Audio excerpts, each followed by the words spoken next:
a mimer,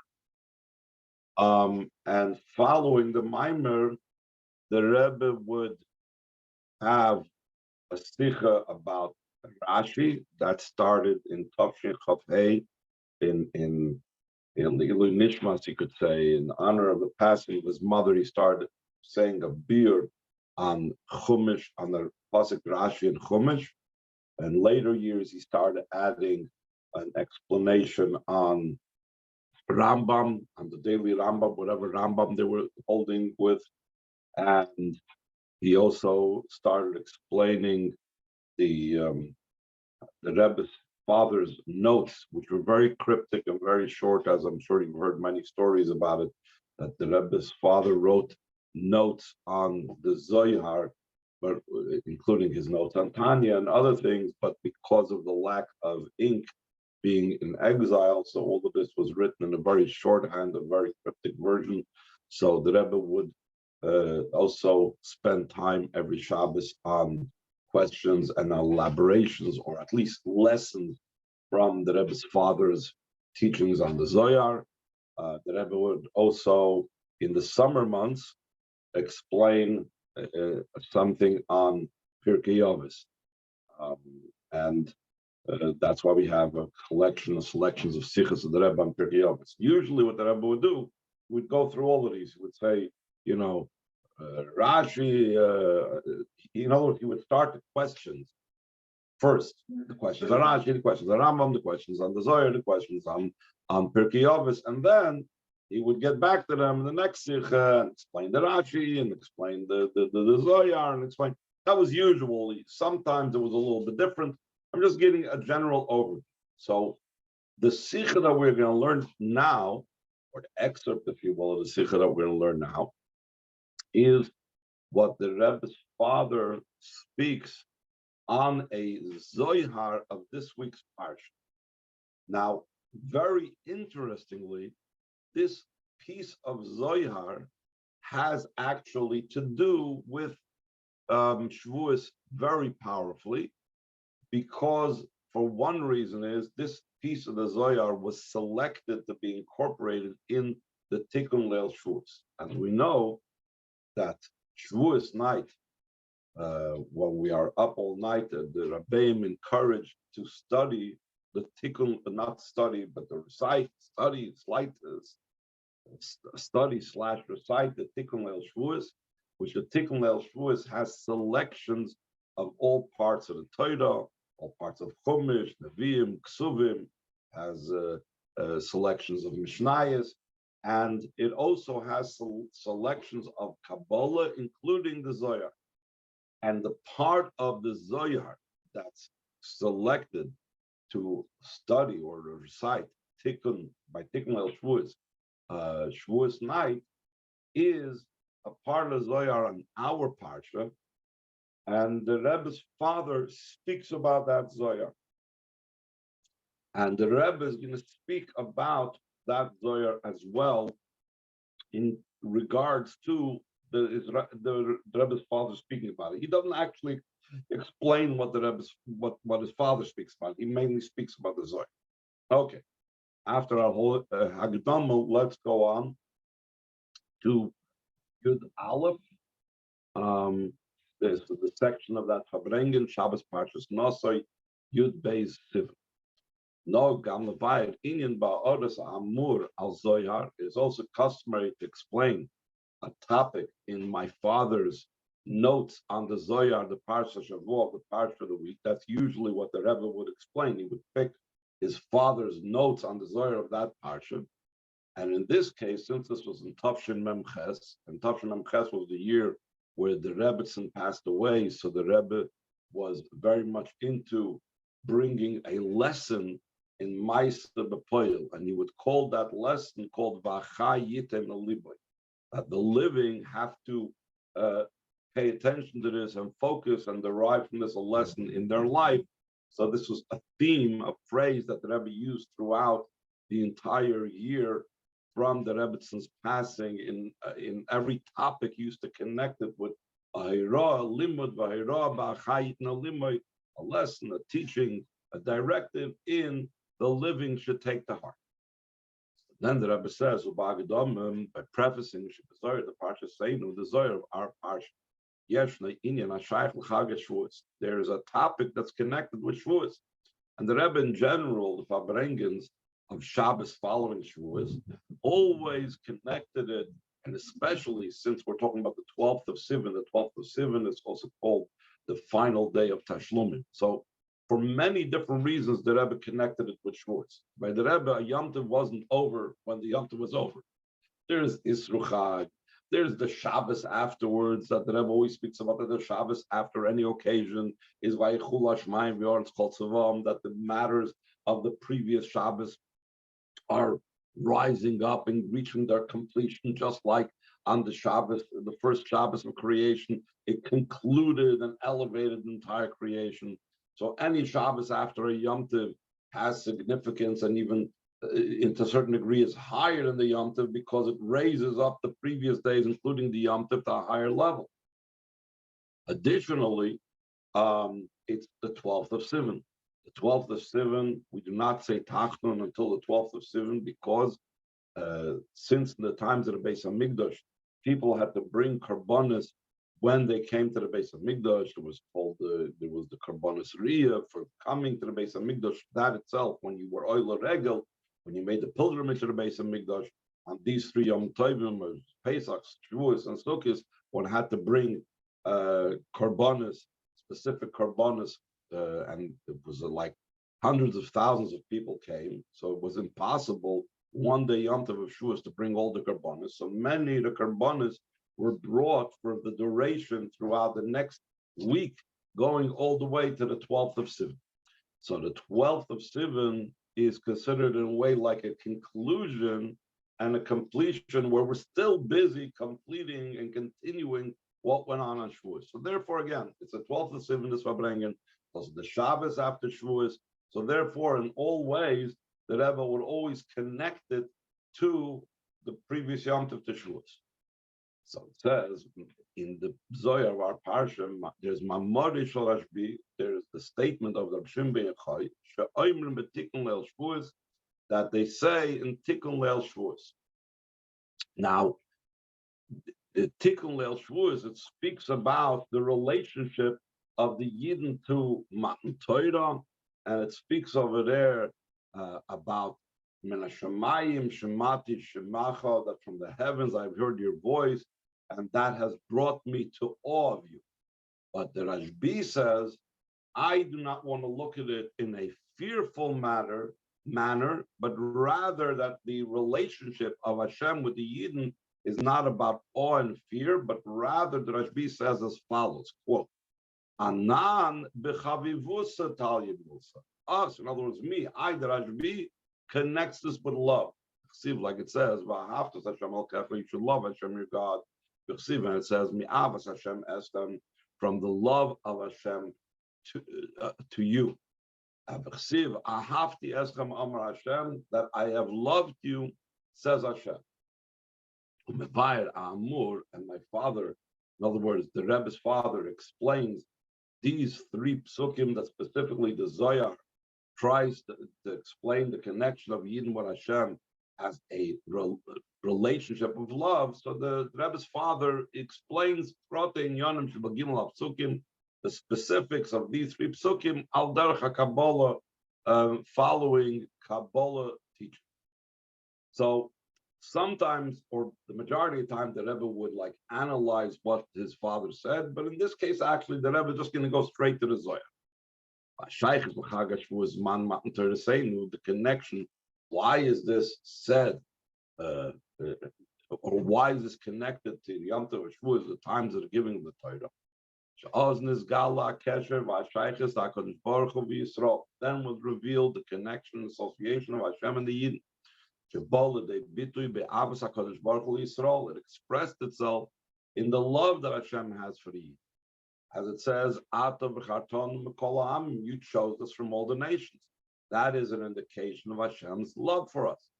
And there's the love of the Yidden for Hashem, because we see that love expressed in the recitation of we will do and then we will hear. Where does such a strong commitment come from? How does one have such a powerful commitment to Hashem that is such a thing that he doesn't want to know about anything?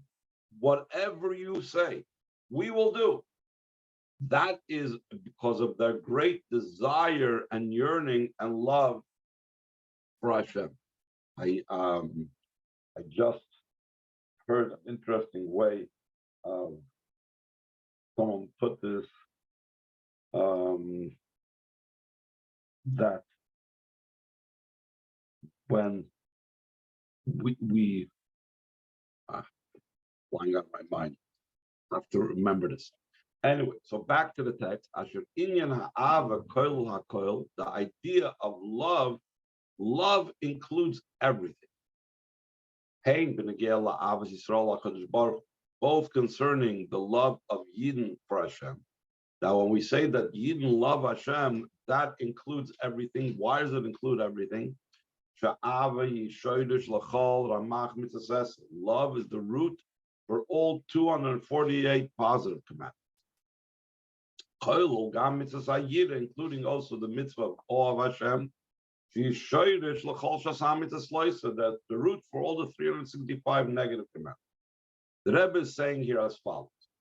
We have in Tanya, practically in the earliest chapters, the Alter Rebbe establishes that love is the root and it gives the vitality and the excitement and the passion and the care in observance of all the 248 mitzvahs, the love that we have for Hashem, and our awe and fear of Hashem gives us the care and the passion of fulfilling all the negative commandments.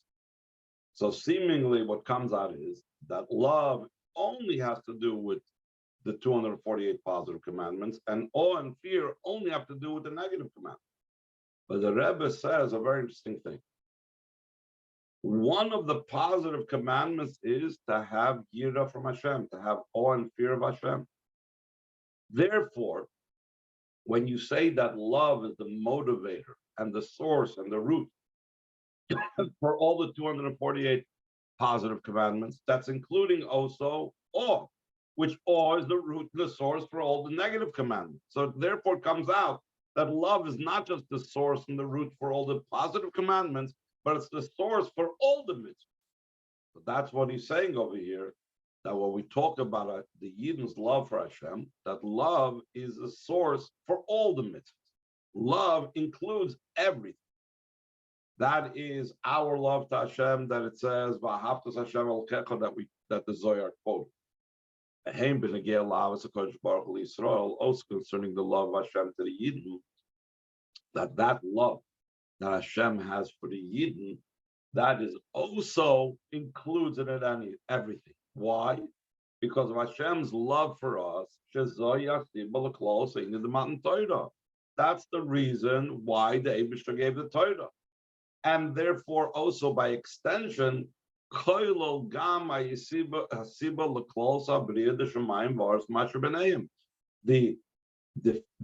why did Hashem create the heavens and the earth and everything that's in it? Because he wanted to give us the Torah. And he wanted to give us the Torah because of his love for it. Comes out that Hashem's love for the Jewish people is the reason and the cause for everything. Torah and the entire creation. It's from the greatest form, from the highest, most spiritual entity until the most smallest gnat that's in the depth of the earth. Like the expression that Rambam at the beginning of his Sefer, when he explains aspects of the creation and aspects of the spiritual realms, etc. So therefore, this is a very core pasuk that's a very core part of the Zohar that has to do with everything. It's not just, okay, it's an interesting Zohar. It's a Zohar that encompasses a Yid's entire relationship with Hashem and the Hashem's entire relationship with the Yidden and everything else in between. Then the Rebbe adds, now we could add in explaining of these three psukim. Why specifically pasuk echad oidus avos Yisrael lakadosh baruch? One pasuk about the love of Yidden for Hashem. Vishnei psukim oidus avos lakadosh baruch Yisrael, and two psukim about the love of Hashem for the Yidden. Al pi amevur bedrush chassidus, according to what's explained in Amar chassidus, and we learned this topic as well. If you remember in the Maimer on when was the last time we learned a Maimer? On Monday, I think it was. Was it? No, I'm sorry, not this Monday's Maimer. The Maimer we learned last Monday. The Indian Snake Sodim Shekosher Malach Hasharas Yisrael, concerning the two crowns that the Malachim placed and bound upon the heads of the Yidden. Echad Keneged Nasa, Echad Keneged Nishma. They put one crown on the Yidden's head, corresponding to them reciting, "We will do," and another crown they put on the Yidden's head, corresponding to the fact that the Yidden said, "We will hear." And in the Maimer we learned that this is connected what the Medrash says, that the Malachim recite 3 times Kaddish. What is this? This is analogous to Marshal Lebnei Medina. This is analogous to people of, I lost my place, of a country. Also Gimel Ataris Lamelach. They made 3 crowns for the king. Nosam Baroshei Achas. They placed one on his own head and 2 on the heads of his children, which, by the way, helps explain a different issue. The Rebbe explains in a different place. In the Gemara it says, and I'm sorry if I'm digressing a little bit, the Gemara says that when the Yidden said Nasa before Nishma, so then they got 2 crowns, one corresponding to "we will do" and one corresponding to "we will hear." In other words, but it was because they said "we will do" before they said "we will hear." If they wouldn't have said "we will do" before we said that "we will hear," they wouldn't have gotten the crowns. But the Rebbe says, and it's not just the Rebbe's question, many Mefarshim asked this, if so, there should have been 3 crowns.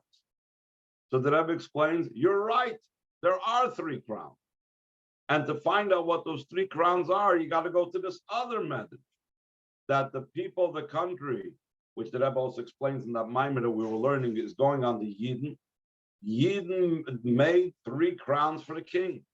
1 he put on his own head, and 2 he placed on the heads of his children. So when it says that the Malachim came on behalf of Hashem, Malachim are messengers of Hashem, and they placed 2 crowns on our head, 1 corresponding to Nasa, 1 corresponding to Nishma. But what about a 3rd crown for saying Nasa before Nishma? Yes, that's also there, but not on our head. That is the gift that we gave Hashem, and Hashem placed it and holds it in such high esteem that he places it on his own head. Now, in the same fashion, the Rebbe connects the fact that there are 3 psukim over here.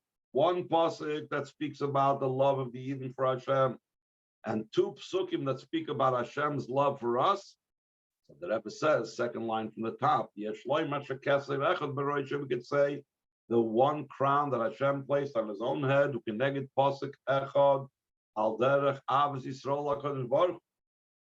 It corresponds to 1 pasuk about the love of the Yidden for Hashem. So Hashem takes that love that we have, and like we said before, the love that we have for Hashem is what motivated us to commit without any logical understanding. Just whatever you say we'll do, that love of Hashem, Hashem crowns himself with. He places it on his head. The other 2 psukim that speak about Hashem's love for us, and the 2 crowns that he placed on the heads of his children, these correspond to the 2 psukim about Hashem's love to the Yid. Very nice. So what does this have to do with our topic about bitachon and so on? So first of all, bitachon and simcha are something that result from knowing that Hashem cares and loves us. And this is the point that the Rebbe is going to explain. And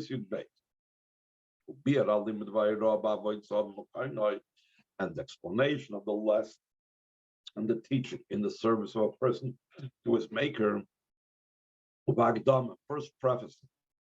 In our case, there is no need for an explanation. That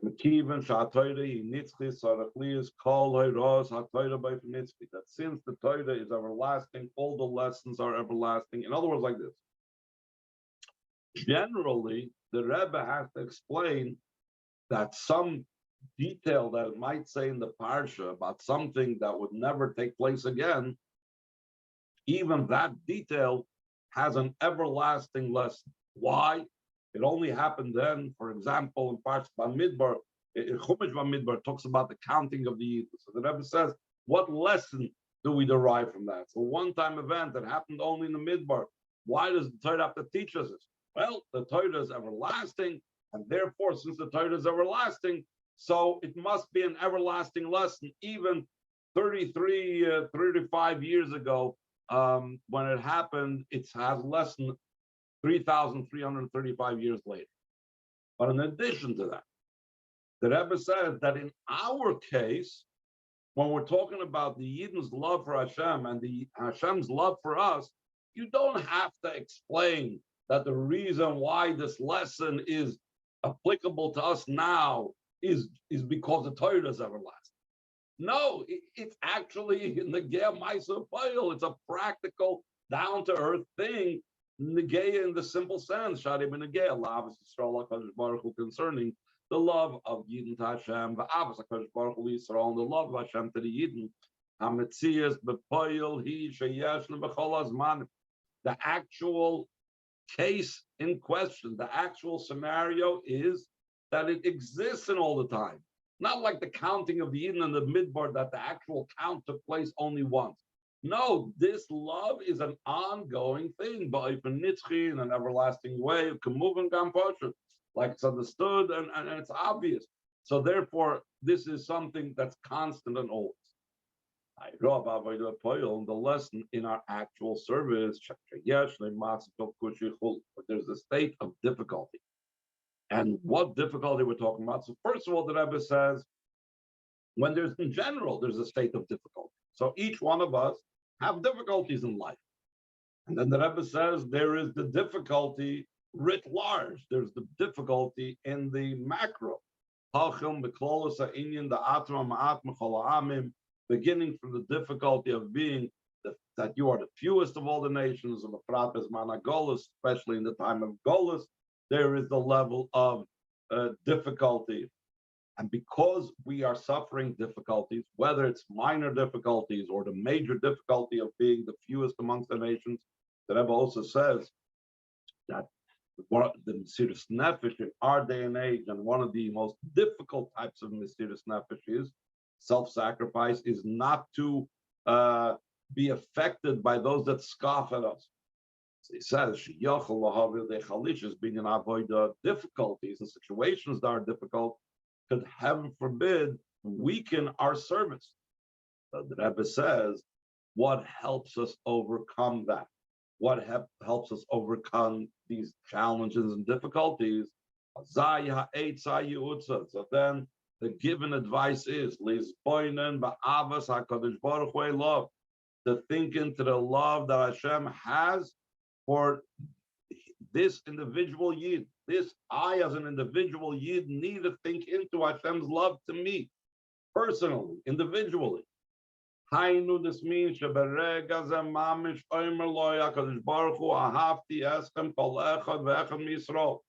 person needs to think into the fact that in this very moment, Hashem is addressing him and telling him, I love you. Each and every Yid Hashem tells him he loves him.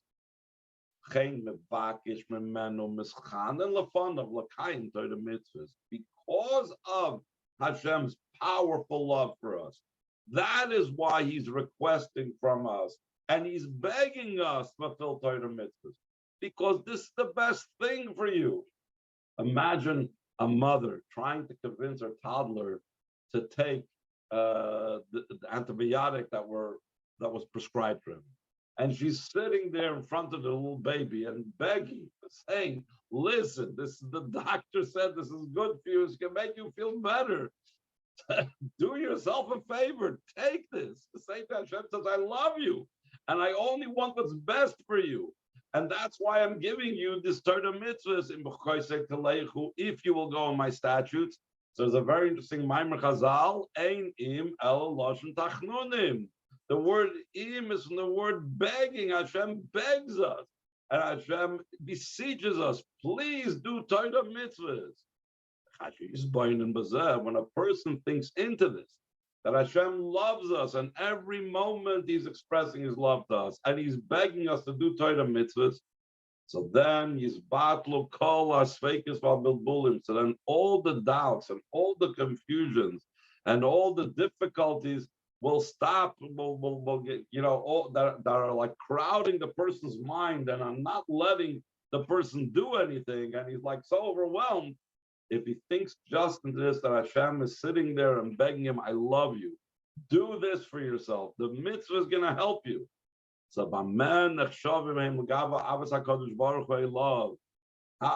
what significance does all the difficulties that the person faces have in comparison to the love that Hashem has? Not only that, through this meditation and thinking into Hashem's love for the person.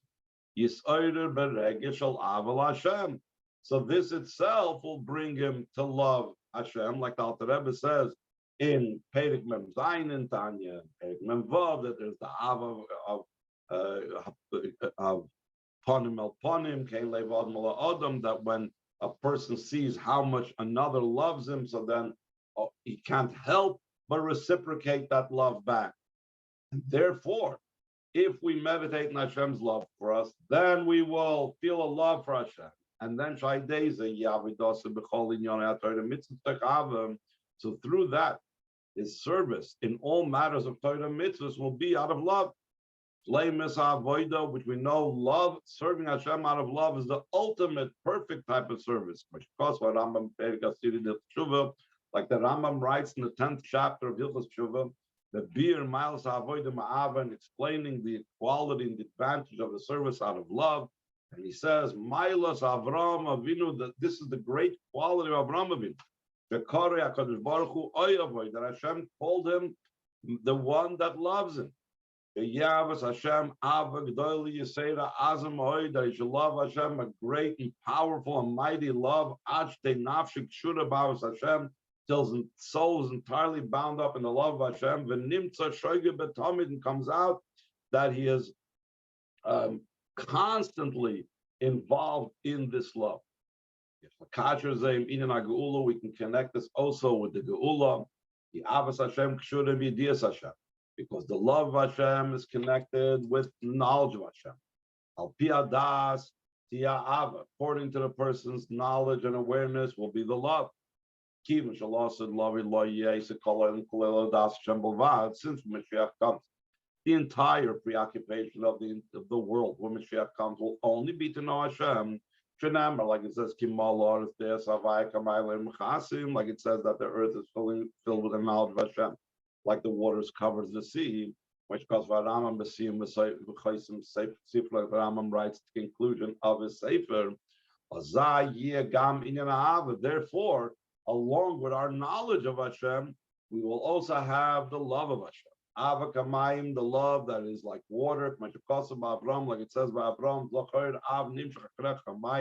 remember the father, meaning Avram Avinu, that was drawn after you like water runs in a river, but Taksha Shlemus, in the ultimate perfection. So this is the amazing thing that we have, this type of powerful love that both Hashem for us and resulting in kind that we love Hashem. And the Rebbe in the footnotes brings down that the Chinuch says that the love of Hashem is one of the constant mitzvahs of a person, and this type of resulting love, the Rebbe also says, is like we say in Kriya Shema, we say in Avas Olam, that an everlasting love, you have loved us, and in us you chose. And then finally we say, at the beginning of the day, V'ahavtas Hashem Elokecha, the impact the rest of the day. So essentially, the Rebbe says, by remembering Hashem's love for us, this causes us to be confident and worthy and have joy, and all difficulties melt away when we realize that Hashem is telling us constantly and always how much He loves us. We'll stop over here.